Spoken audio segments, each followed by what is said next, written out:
दक्षिण दिशा से शनि और मंगल ये दो ग्रह जुड़े हुए हैं। जैसे दक्षिण दिशा में मकर राशि के कारण शनि का स्वगृह है, तो शनि की जो सत्ता है वो पृथ्वी तत्व के नीचे मतलब भूमि के नीचे प्रस्थापित है।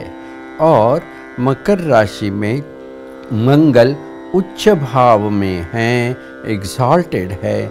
इसका मतलब जमीन से ऊपर आकाश तत्व पर मंगल जैसे कुज जैसे प्रभावी ग्रह की सत्ता है।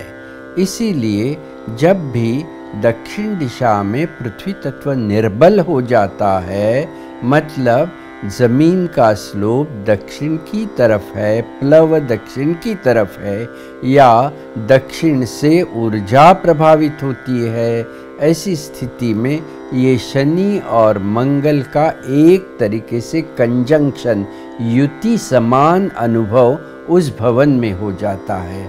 और जब भी ये शनि और मंगल की युति हो जाती है, तब जाके नराणाम मृतिदा भवेत्, इस प्रकार का पारंपरिक सूत्र में दिया हुआ अर्थ का अनुभव ऐसे भवन में होता है। तो ऐसी स्थिति में पारंपरिक उपपीठ रचना में दक्षिण दिशा में लोह तत्व स्थापन करने की आज्ञा दी गई है।